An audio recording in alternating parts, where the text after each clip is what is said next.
IQ study. So students, today we are going to discuss about chapter first. This is important for class 11 and name of the chapter is some basic concept in chemistry. This is lecture 6.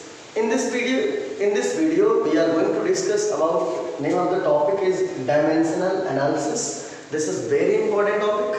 So what is dimensional analysis? तो students जैसे कि मैं आपको बता रहा हूँ कि आज हम लोग लेक्चर 6 डिस्कस करने चल रहे हैं some basic concept in chemistry का, और इस लेक्चर में हम लोग डिस्कस करेंगे डायमेंशनल एनालिसिस को। तो डायमेंशनल एनालिसिस है क्या? What is dimensional analysis? Okay, तो डायमेंशनल एनालिसिस क्या होता है पहले मैं आपको बहुत सिंपल में बता दे रहा हूँ। बेटा डायमेंशनल एनालिसिस का मतलब होता है कि किसी भी एक यूनिट को दूसरे यूनिट में कन्वर्ट करना। ठीक है, कोई दिया हुआ वैल्यू, कोई गिवन वैल्यू है, उस वैल्यू को बेटा आपको कन्वर्ट करना है किसी दूसरे यूनिट में। एक यूनिट से दूसरे यूनिट में कन्वर्ट करना कहलाता है डायमेंशनल एनालिसिस। ठीक है, तो डेफिनेशन आप देख लीजिए। डायमेंशनल एनालिसिस की डेफिनेशन है बच्चों, it is frequently necessary to convert one set of units to another set of unit. या आप ऐसे कह सकते हो, डायमेंशनल एनालिसिस के बारे में आप क्या डेफिनेशन बताओगे बेटा? डेफिनेशन होगी it is frequently necessary to convert one set of units to another in calculations. It means in case of dimensional analysis, okay, dimensional analysis के केस में हम लोग दिए हुए वैल्यू का जो यूनिट होगा उस यूनिट को हम कन्वर्ट करेंगे किसी दूसरे यूनिट में, और यही कहलाता है डायमेंशनल एनालिसिस। फॉर एग्जांपल, जैसे कि एग्जांपल आप देख सकते हो बेटा, एग्जांपल जैसे दिया है 1 मीटर। 1 मीटर है, कहीं 1 मीटर है, मीटर में दिया है, मीटर को कन्वर्ट करना है किसी दूसरे यूनिट में। यूनिट का मतलब मीटर से आप किसी और में कन्वर्ट करो। मीटर से अगर आप इसे मीटर से इसे आप यदि सेंटीमीटर में कन्वर्ट करोगे तो 1 मीटर इक्वल टू 100 सेंटीमीटर। क्या आपको ये चीज समझ में आ रहा है बेटा? आ रहा? तो मीटर को हमने किसमें कन्वर्ट कर दिया? सेंटीमीटर में। तो ये कहलाया डायमेंशनल एनालिसिस। जैसे कि एग्जांपल दिया है 10 मीटर। अब इसका डायमेंशनल एनालिसिस का मींस ये हुआ, इसे कन्वर्ट करिए किसी दूसरे यूनिट में। मीटर को कन्वर्ट कर दो तो 10 इंटू मीटर को कन्वर्ट करो, तो मीटर को आप कन्वर्ट करेंगे तब यदि आप सेंटीमीटर में करेंगे तो इंटू आप 100 कर देंगे तो आ जाएगा 1000 सेंटीमीटर। या आप ऐसे समझिए बच्चों, 1 मीटर है, मीटर को किसी और यूनिट में कन्वर्ट करना किलोमीटर में। तो पहले तो आप ये समझिए, मैं आपको बताना चाह रहा हूं कि 1 किलोमीटर इक्वल टू 1000 मीटर। ठीक है, तो आप इधर नोट कर लीजिए। अब समझिएगा 1 किलोमीटर में 1000 मीटर है, तो देखिएगा ये किलोमीटर में था, इसको भी मैंने कन्वर्ट कर दिया मीटर में, ये भी कन्वर्ट हुआ। या आप ऐसे नोट करिए 1 मीटर इक्वल टू 1/1000 किलोमीटर, ये कन्वर्ट हुआ। ये सारे जो मैं आपको बता रहा हूँ सारे डायमेंशनल एनालिसिस में आते हैं। चलिए कुछ एग्जाम्पल मैं आपको और बता दे रहा हूँ, आप देखते रहिए। जैसे कि सपोज करिए 1 मीटर इक्वल टू 100 सेंटीमीटर, तो मीटर इधर रहने दीजिए, किसी भी नंबर में 1 से मल्टीप्लाई करने पे उस नंबर में कोई इफेक्ट नहीं पड़ता है। तो बेटा हम लोग ये काम करेंगे, 1 को इधर रहने दीजिए, मीटर को उधर भेजिए, तो हो जाएगा 1 equal to 100 centimetre upon 1 metre. ठीक है, 1 के प्लेस पे आप ये वैल्यू पुट कर सकते हो। जैसे सपोज करिए कहीं कोई वैल्यू दी गई है, सपोज करिए बेटा कहीं कोई जैसे वैल्यू दी गई है, सपोज करिए वैल्यू आपको दी गई है मीटर में। जैसे वैल्यू दी गई है 25.6 मीटर, ये वैल्यू है, आपको ये वैल्यू दिया हुआ है। कह रहा है इसका डायमेंशनल एनालिसिस बताओ। तो एक काम करो, इस मीटर को कन्वर्ट कर दो, ठीक है, किसी दूसरे यूनिट में। तो मीटर को आप कन्वर्ट करेंगे किसी दूसरे में तो वो चेंज हो जाएगा। दूसरे में कैसे कन्वर्ट करेंगे? जैसे मैं आपको ऐसे बताना चाह रहा हूँ, ये मीटर है, दिया है, मैं इसको थोड़ा इधर इरेज कर लूँ, आप लोग वीडियो को पॉज करके जल्दी से इसे नोट कर लीजिए। ठीक है, जैसे मैं आपको बता रहा हूँ बेटा, जैसे हम लोग देख रहे हैं कि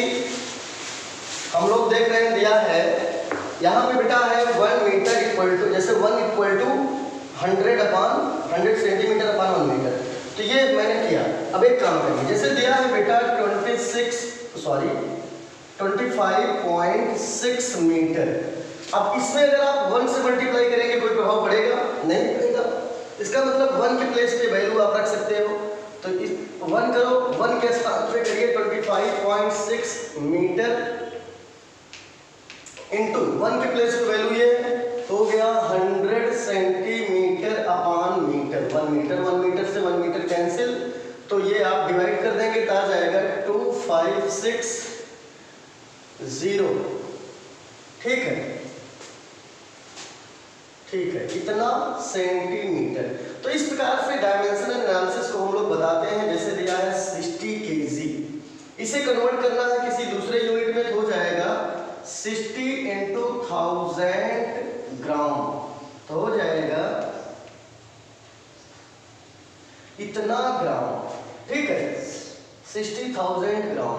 तो इस प्रकार से डायमेंशनल एनालिसिस मींस होता है 1 यूनिट से किसी दूसरे यूनिट में कन्वर्ट करना, कहलाता है डायमेंशनल एनालिसिस। सो आप वीडियो को जल्दी से पॉज करिए, इसके बाद हम चलते हैं दूसरे टॉपिक पे। आप जल्दी से नोट कर ले बेटा। तो बच्चों आपने जो है नोट कर लिया होगा, जो अभी मैंने वीडियो को पॉज कराया था आपने उसको नोट किया। मैंने इसके पहले हमने डिस्कस किया डायमेंशनल एनालिसिस को।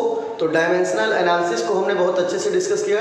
अभी मैं आपको फिर से एक बार बता दे रहा हूँ। डायमेंशनल एनालिसिस के केस में हम लोग जो यूनिट दी जाती है, किसी एक यूनिट को किसी दूसरे यूनिट में कन्वर्ट करते हैं। कहने का सेंस बच्चों ये हुआ कि किसी 1 यूनिट को किसी दूसरे यूनिट में कन्वर्ट करना कहलाता है डायमेंशनल एनालिसिस। ठीक है, वो टॉपिक में अच्छे से डिस्कस कर लिया। अब हम पढ़ते हैं कुछ दूसरा। अब हम रिलेशन बिटवीन वेरियस यूनिट्स, अनेक प्रकार के बहुत सारे यूनिट्स हैं, उसमें से मैंने आपके लिए बहुत कुछ इंपॉर्टेंट यूनिट्स को मैं आपके लिए लेके आया हुआ हूँ। तो आप लोग उस यूनिट को बहुत अच्छे तरीके से डिस्कस कर लीजिए। चलिए मैं एक एक करके डिस्कस करता हूँ। आप भी ऐसे 3 वर्टिकल लाइन ड्रा करिए और एक साइड लिखिएगा unit of length. Unit of length हम लोग पढ़ेंगे। दूसरे में आप नोट करेंगे यूनिट ऑफ मास और तीसरे में आप नोट करेंगे यूनिट ऑफ वॉल्यूम। ठीक बेटा, तो सबसे पहले हम लोग डिस्कस करते हैं यूनिट ऑफ लेंथ क्या है। यूनिट ऑफ लेंथ में बेटा मैं आपको बताना चाह रहा हूँ कि यूनिट ऑफ लेंथ में जैसे सबसे पहले 1 मील इक्वल टू 1760 यार्ड। ठीक है, ये जो है लेंथ की यूनिट है। कई यूनिट है लेंथ की जो मेजर की जाती हैं, वो मैं आपको बता रहा हूँ। तो 1 मील में कितने यार्ड है, how many yard in 1 mile, then you can say 1760 yard. 1760 yard 1 मील में होते हैं। नेक्स्ट 1 यार्ड में 3 फीट होता है। 1 यार्ड में कितने फीट होंगे, तो 1 यार्ड इक्वल टू 3 फीट। ठीक है, अगला है 1 फीट में कितने इंचेज होते हैं। बहुत सिंपल क्वेश्चन आता है, ऐसे नॉर्मल पूछ लिया जाता है भाई 1 फीट में कितने इंच, तो आप बताएंगे 1 फीट में 12 इंच होता है। ठीक है, 1 फीट इक्वल टू 12 इंचेस। अगला है 1 इंच में कितना सेंटीमीटर होगा, तो आप बताएंगे 1 inch equal to 2.54 centimetre. 1 inch में बच्चों 2.54 सेंटीमीटर होता है। अगला 1 मील इक्वल टू 1.60 ये जो है थोड़ा सा 1 मिनट सुधार कर लिया जाए। 1 मील में, हाँ ठीक है, ये थोड़ा मैं ध्यान नहीं दिया, ये है सॉरी 9, यस। तो चलिए ठीक कर लीजिए आप भी। तो फिर से मैं एक बार बता दे रहा हूँ unit of length. Unit of length में बच्चों हम लोग पढ़ रहे हैं कि 1 मील इक्वल टू 1760 यार्ड। दूसरा 1 yard equal to 3 feet. 1 yard में 3 फीट होता है। 1 फीट में 12 इंच होता है। 1 इंचेस इक्वल टू, या आप ऐसे कहेंगे 1 इंच में कितना जो है सेंटीमीटर होगा, तो 1 inch equal to 2.54 centimetre. 1 inch में 2.54 सेंटीमीटर होगा। 1 मील इक्वल टू 1.609 किलोमीटर। बेटा 1 मील में कहते नहीं है, नॉर्मल ऐसे लोग बताते हैं कि 1 मील में जो है 1.5 किलोमीटर, 1 मील में 1.5 किलोमीटर नियर अबाउट। तो लेकिन आप जान लीजिए सही जो एग्जैक्ट है वो है 1 होता है। अगला 1 मील इक्वल टू 5280 फीट। 1 मील में कितना फीट होगा? 1 मील में 5280 फीट होता है। ठीक है, तो 1 मील में कितना फीट? तो आप बताएंगे 1 mile equal to 5280 feet. It means 5280 feet. Okay, तो ये आपको यूनिट ऑफ लेंथ बहुत ही इंपॉर्टेंट है आपके लिए, बढ़िया से याद कर लीजिए बच्चों। ठीक है, एक बार मैं स्पीड में फिर से रिवीजन कर रहा हूँ। Unit of length 1 mile equal to 1760 yard, 1 yard equal to 3 feet, 1 feet equal to 12 inches, 1 inch equal to 2.54 centimetre, 1 mile equal to 1.609 kilometre, 1 mile equal to 5280 feet. चलिए बच्चों, अब हम डिस्कस करेंगे यूनिट ऑफ मास। मास की unit वो यही है dimensional analysis, एक को दूसरे में कन्वर्ट करना, एक को दूसरे में कन्वर्ट करना। ठीक है, तो यूनिट ऑफ मास, मास की कितनी यूनिट मेन है? जैसे 1 kg 1 kilogram equal to 1000 gram. You know very well about that, आपको कंफर्म होगा 1 kilogram equal to 1000 gram. And you can write also 10 की power 3 gram, it means 1000 gram. तो 1 किलोग्राम इक्वल टू 10 की power 3 ग्राम। दूसरा है 1 metric ton, 1 metric ton equal to 1000 kg। 1000 kilogram में, 1000 kilogram में बच्चों 1 मीट्रिक टन होता है। अगला है 1 ग्राम में कितना डेसीग्राम होगा? तो 1 ग्राम इक्वल टू 10 डेसीग्राम। 1 ग्राम में 10 डेसीग्राम होता है। अगला है 1 ग्राम इक्वल टू 100 सेंटीग्राम। 1 ग्राम में कितने सेंटीग्राम? तो आप बताएंगे 1 ग्राम इक्वल टू 100 सेंटीग्राम। 1 ग्राम में 100 सेंटीग्राम होते हैं, 1 ग्राम में 100 सेंटीग्राम होते हैं। और फिर 1 ग्राम इक्वल टू 1000 मिलीग्राम, 1 ग्राम में 1000 मिलीग्राम होते हैं। तो एक बार मैं फिर से आपको स्पीड में बता रहा हूँ। Unit of mass 1 kilogram equal to 10 की power 3 gram, 1 metric ton equal to 1000 kilogram, 1 gram equal to 100 decigram, 1 gram equal to 100 centigram, 1 gram equal to 1000 milligram. ये भी आपको अच्छे से क्लियर हो गया होगा। ये थर्ड में बताने चल रहा हूँ, unit of volume. Unit of volume means volume की यूनिट। मेन यूनिट मैंने नोट किया है, देखिएगा। 1 मीटर क्यूब में कितना लीटर होगा? तो आप बताएंगे 1 मीटर क्यूब में 10 की पावर 3 लीटर होगा। इट मींस 1, इसका मतलब ये हुआ, ब्रैकेट में आप ऐसे भी लिख सकते हो, इसका मतलब 1000 लीटर। बेटा समझ आ रहा है कि 1 मीटर क्यूब में वॉल्यूम की यूनिट मीटर क्यूब होती है। सीधे जानिए, वॉल्यूम की एसआई यूनिट मीटर क्यूब होती है बेटा, वॉल्यूम की एसआई यूनिट मीटर क्यूब होती है। तो 1 मीटर क्यूब में 10 की power 3 litre, it means 1000 litre. ठीक है, 1 मीटर क्यूब में कितना लीटर? 1 मीटर क्यूब में 1000 लीटर। तो देन यू कैन से 1 मीटर क्यूब इक्वल टू 10 की पावर 3 लीटर। दूसरा है 1 decimetre cube equal to 1 litre. 1 decimetre cube, 1 decimetre cube equal to 1 litre. 1 litre में कितना डेसीमीटर? तो आप बताएंगे 1 litre equal to 1 decimetre cube. ठीक है, या 1 decimetre cube equal to 1 litre. अगला है 1 सेंटीमीटर क्यूब इक्वल टू 10 की power -3 litre. 1 centimetre cube equal to 10 की पावर -3 लीटर। नेक्स्ट है 1 quart equal to 0.9464 litre. 1 quart equal to 0.9464 litre. अगला है 1 litre equal to 1.056 quart. 1 litre में कितना quart? Litre भी वॉल्यूम की यूनिट है, तो आप बताएंगे 1 लीटर इक्वल टू 1.056 क्वार्ट। अगला लास्ट है 1 feet cube. 1 feet cube, 1 feet cube में कितने लीटर होंगे? 1 फीट क्यूब में 228.32 लीटर होगा। बेटा जैसे कोई क्वेश्चन कर ले भाई 1 फीट क्यूब में कितना लीटर होगा, तो 1 फीट क्यूब में 28.32 लीटर होगा। तो आप वीडियो को जल्दी से पॉज करें और इसको नोट करें। ठीक है, इसके बाद हम नेक्स्ट टॉपिक पे चलते हैं।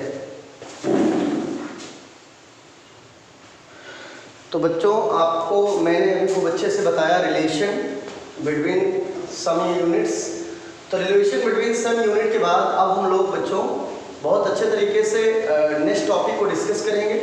नेक्स्ट टॉपिक आपका हमारा है laws of chemical combinations. It is very important for you. So students, आपको अच्छे से समझ में आ रहा होगा।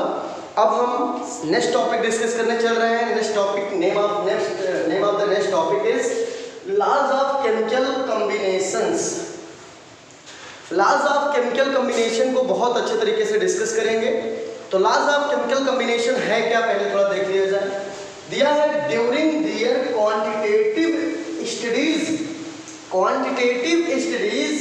Of chemical changes they made certain generalization and these generalizations are known as laws of chemical combinations। I hope आपको अच्छे से समझ में आ रहा होगा। मैं आपको बता रहा हूँ कि अब हम लोग नेक्स्ट टॉपिक जैसे कि डिस्कस कर रहे हैं। नेक्स्ट टॉपिक नाम है लॉज ऑफ केमिकल कॉम्बिनेशंस। तो laws of chemical combinations it is very simple, that means you can look there. आप देख सकते हैं during their quantitative studies of chemical changes. During the year, देखो बेटा दो स्टडी, एक होता है क्वालिटेटिव, एक होता है क्वांटिटेटिव।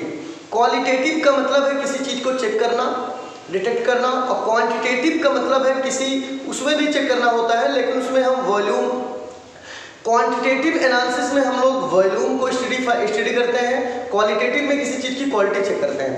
तो यहाँ क्वांटिटेटिव की बात है, कह रहा है कि laws of chemical combinations. Laws of chemical combination है क्या, मतलब जो आपने नोट कर लिया। और मैं आपको जैसे कि मैं एक बार फिर से आपको रिवाइज कर दे रहा हूँ, डेफिनेशन आप फिर से देख लीजिएगा। हम लोग जैसे कि मैं आपको बता रहा था बेटा कि हम लोग जो टॉपिक शुरू कर रहे थे, अब ये टॉपिक बहुत ही इंपॉर्टेंट है इस चैप्टर का, इसलिए कह रहा हूँ कि इस चीज़ को अच्छे से नोट करिए। तो हेडिंग एक बार जैसे कि अगर जो बच्चे नहीं किए हैं, जो बच्चे छूट गया, लोग अच्छे से देख लीजिए। हेडिंग आप नोट करेंगे लॉज ऑफ केमिकल कॉम्बिनेशंस, ठीक है। तो लॉज ऑफ केमिकल कॉम्बिनेशन में डेफिनेशन है during the year quantitative studies of chemical changes they made certain generalization. These generalization are known as laws of chemical combinations. So I repeat again about the definition of laws of chemical combination. Then you can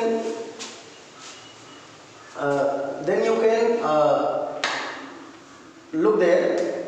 आप इधर देख सकते हैं, जैसे कि मैं बता रहा हूँ कि laws of chemical combination, about laws of chemical combination. So students, laws of chemical combination बहुत इंपॉर्टेंट है, इसलिए आप बहुत अच्छे से केयर करके इसको देखिएगा। दिया है लॉज ऑफ केमिकल कॉम्बिनेशन में during their quantitative studies of chemical changes they made certain generalization. These generalizations are known as laws of chemical combinations. So बच्चों, आपको समझ में आ गया होगा। अब चलते हैं, देखते हैं आगे दिया है दीज केमिकल कॉम्बिनेशंस आर, कहने का मतलब समझिए, कह रहा है लॉज ऑफ केमिकल कॉम्बिनेशन में आपको बताना है कि जैसे कि दिया है क्वांटिटेटिव स्टडीज। क्वांटिटेटिव स्टडीज का मतलब क्वांटिटी चेक करना, क्वांटिटी के बारे में स्टडी करना, और स्टडी करते समय वॉल्यूम को स्टडी करना। स्टडी करते समय कुछ अलग अलग प्रकार की जनरलाइजेशन आई, जिसको हमने एक अलग अलग प्रकार की जो वॉल्यूम है, अलग अलग प्रकार की वॉल्यूम में अलग अलग प्रकार की कहने का सेंस ये हुआ कि students, laws of chemical combination का मतलब है कई, जैसे कह रहा है कि लॉज ऑफ केमिकल कॉम्बिनेशन में हम लोग अनेक प्रकार की during their quantitative studies, quantitative study करते समय ऑफ केमिकल चेंज, केमिकल किसी भी कंपाउंड की, किसी भी केमिकल की, ठीक है, उसकी क्वांटिटी चेक करते समय, ठीक है, कह रहा किसी भी केमिकल की, ठीक है, क्वांटिटी स्टडी करते समय, क्वांटिटेटिव स्टडी का मतलब उसकी क्वांटिटी, उसकी वॉल्यूम स्टडी करते समय जो चेंजेस दिखा, then they made certain generalization. तो उसी जनरलाइजेशन में हमने देखा कि अनेक प्रकार की, ठीक है, हमें केमिकल अनेक प्रकार से केमिकल चेंजेस दिखा, और उन सभी केमिकल चेंजेस को हमने एक नाम दिया लॉज ऑफ केमिकल कॉम्बिनेशन। और उस लॉज ऑफ केमिकल कॉम्बिनेशन में अनेक प्रकार के लॉज आए, और उनको हम लोग क्रम से लेकर डिस्कस करेंगे। डिस्कशन से पहले मैं डेफिनेशन एक बार फिर से रिपीट करना चाह रहा हूँ बेटा, आप लोग जल्दी से डेफिनेशन देखिए। पहले आप हेडिंग एक बार नोट करिएगा, laws of chemical combinations note करिएगा। During their quantitative studies of chemical changes they made certain generalization. These generalization are known as chemical changes. These generalization are known as laws of chemical combinations. These are तो जो main chemical laws of chemical combination हम लोग पढ़ते हैं, इसमें mainly 5 laws हैं। Chemical combination के mainly कितने लॉज हैं बच्चों? 5 लॉज हैं, ठीक है। किसी भी कंपाउंड की क्वांटिटी चेक करते समय जो उसमें हमें चेंजेस दिखा, तो वो चेंजेस अनेक प्रकार से दिखा और वो हमने उसको एक लॉज के रूप में हमने बनाया अलग अलग डिफरेंट टाइप में। तो इसी टाइप के जनरलाइजेशन को हम कहते हैं लॉज ऑफ केमिकल कॉम्बिनेशन। और लॉज ऑफ केमिकल कॉम्बिनेशन में मेनली 5 लॉज आते हैं। कितने लॉज आएंगे? 5 लॉ आएंगे। नाम हम देखते हैं 5 का। फर्स्ट है laws of conservation of mass. First है बेटा laws of conservation of mass. Second है लॉ ऑफ कांस्टेंट प्रोपोर्शन, और बेटा लॉ ऑफ कांस्टेंट प्रोपोर्शन को ही कहते हैं लॉ ऑफ डेफिनिट प्रोपोर्शन, एक नाम से और जानते हैं। अगला है लॉ ऑफ मल्टीपल प्रोपोर्शंस, और फोर्थ है लॉ ऑफ रेसिप्रोकल प्रोपोर्शंस, और लास्ट में है बच्चों लॉ ऑफ कंबाइनिंग वॉल्यूम्स। और लॉ ऑफ कंबाइनिंग वॉल्यूम को ही हम कहते हैं Gay Lussac law of gaseous volume. Okay, so I hope आपको अच्छे समझ में आ रहा होगा। एक बार मैं पूरा फिर से रिपीट कर रहा हूँ स्पीड में, आप देखिएगा। Laws of chemical combination, then you can write in your chemistry copy. During the quantitative studies of chemical changes they made certain generalization. These generalization are known as laws of chemical combinations. These are name of the first laws of chemical combination is law of conservation of mass. Second is law of constant proportion, or it is also called law of definite proportions. Third is law of multiple proportions, and fourth name is law of reciprocal proportions. And fifth name is law of combining volumes. Law of combining volumes, it is also called Gay-Lussac law of gaseous volume. Law of combining volume को एक नाम से और जानते हैं जिसका नाम है Gay-Lussac law of gaseous volume. सो आपको अच्छे समझ में आ गया होगा। आप वीडियो को पॉज करिए और जल्दी से इसे नोट कर लीजिए बच्चों।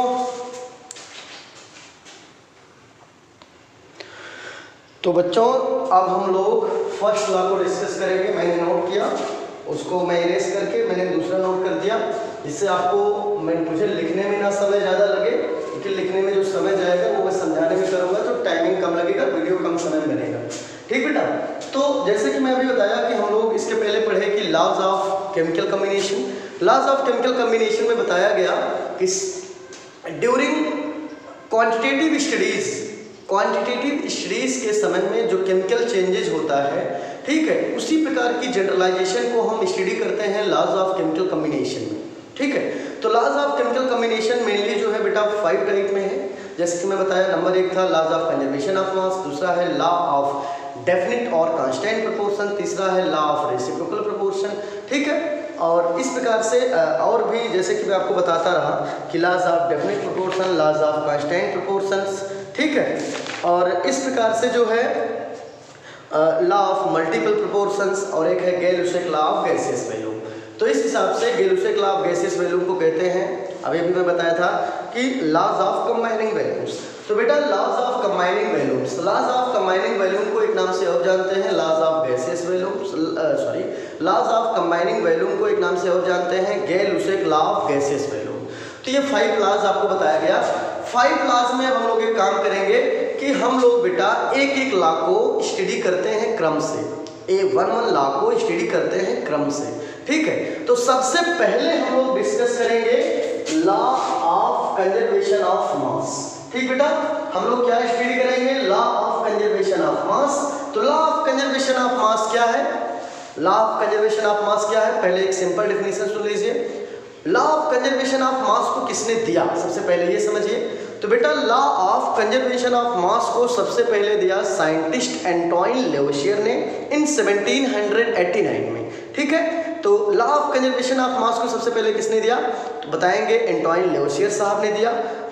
जैसे आपको बताया गया कि लॉज ऑफ केमिकल कॉम्बिनेशन में सबसे पहला जो लॉ है उसका नाम है बच्चों laws of conservation of mass. तो laws of conservation of mass को दिया किसने? तो laws of conservation of mass को सबसे पहले फॉरवर्ड किया साइंटिस्ट एंटोइन लेवोशियर ने। ठीक है, इन 1789 में। तो आप कैसे कहेंगे? आप बताएंगे this law was put forward by Antoine Lavoisier in 1789। तो laws of conservation of mass को पुट फॉरवर्ड किया साइंटिस्ट एंटोइन लेवोशियर ने इन 1789। एक लाइन सबसे पहले नोट करिए, बहुत इंपॉर्टेंट, जिससे आपको ये कंफर्म होगा कि इस लॉ को आपको किसने प्रोवाइड किया, किसने दिया। तो आप नोट करेंगे this law was put forward by Antoine Lavoisier in 1789 according to laws of conservation of mass. Definition आप यहां से नोट करिएगा, ये डेफिनेशन है, ड्यूरिंग एनी फिजिकल और chemical change the total mass of the product is equal to the total mass of the reactant।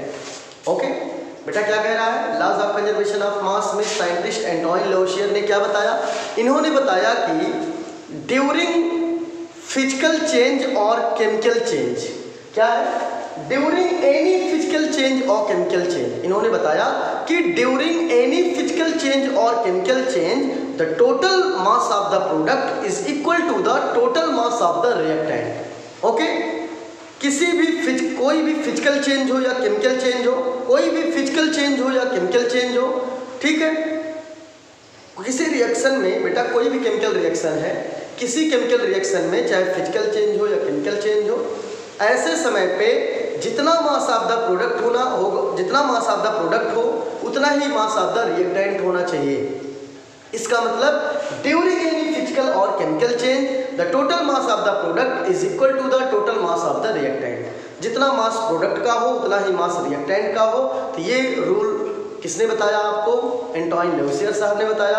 Antoine Lavoisier साहब ने आपको बताया laws of conservation of mass के ऊपर। इन्होंने बताया कि ड्यूरिंग एनी फिजिकल और chemical change the total mass of the product is equal to the total mass of the reactant. In another word, you can say that about the definition of laws of conservation of mass। तो बेटा एक और definition है, चाहे आप ये बताइए कि matter can neither be created nor be destroyed. Matter can neither be created nor be destroyed during physical और केमिकल चेंज। कह रहा है बेटा फिर से एक बार देखिए, heading laws of conservation of mass, this law was put forward by Antoine Lavoisier in 1789। definition बताएंगे, during any physical or chemical change the total mass of the product is equal to the total mass of the reactant। बहुत simple language में आपको बहुत अच्छे समझ में आ जाएगा। इसके बाद है in another word, ये definition है, आप दूसरी definition बताओ। in other words दूसरे शब्दों में आप क्या बताएंगे, matter can neither be created। Matter को ना तो हम क्रिएट कर सकते हैं, मैटर को ना तो हम उत्पन्न कर सकते हैं, नॉर बी डिस्ट्रॉयड, मैटर को ना तो हम नष्ट कर सकते हैं। लेवोशियर साहब ने बताया कि matter can neither be created nor be destroyed. Matter को ना तो हम क्रिएट कर सकते हैं ना तो डिस्ट्रॉय कर सकते हैं ड्यूरिंग एनी फिजिकल और केमिकल चेंज, किसी फिजिकल और केमिकल चेंज के समय। तो गाइस आपको अच्छे समझ में आ गया होगा। मैं आपको एक एग्जांपल बता दे रहा हूँ, इसके बाद नेक्स्ट क्लास सेकेंड क्लास हम लोग नेक्स्ट वीडियो में डिस्कस करेंगे। ये वीडियो लेक्चर 6 होगा और इस लेक्चर 6 में मैं आपको जितना मैं पढ़ा दिया सभी लेक्चर 6 में आप डिस्कस करेंगे। जिन बच्चों का छूट गया है वो लोग YouTube पे जाएंगे, जिन बच्चों का इस चैप्टर में लेक्चर छूट गया है वह बच्चे YouTube पे जाएंगे और YouTube पे जाकर टाइप करेंगे some basic concept in chemistry lecture first by Anirudh Shukla. Spelling गलत मत करिएगा बेटा, अनुरुद्ध, क्योंकि वीडियो टाइप करेंगे तो अनिरुद्ध आ जाएगा, ANI, ठीक है, तो वो नहीं, आप ANURUDDH अनिरुद्ध शुक्ला टाइप करेंगे तो वो लेक्चर आपके सामने पे एकदम आ जाएगा। तो जिन बच्चों का लेक्चर छूट गया है वो लोग YouTube पे जाएंगे, टाइप करेंगे some basic concept in chemistry class 11th by some basic concept in chemistry lecture first by Anirudh Shukla, lecture 2 by Anirudh Shukla, जो लेक्चर आपको पढ़ना होगा। तो बेटा ये आपको करना है। हम लोग एग्जाम्पल देख लेते हैं, एग्जाम्पल के बाद नेक्स्ट जो बचेगा उसको मैं नेक्स्ट लेक्चर में बताऊंगा। एग्जाम्पल जैसे है बेटा C+O2 gives out to CO2। चलिए, एंटोइन लेवोशियर साहब कहते हैं जितना मास ऑफ द प्रोडक्ट होना चाहिए उतना ही मास ऑफ रिएक्टेंट है, तो रिएक्शन बैलेंस है, ठीक है। तो ये है laws of conservation of mass.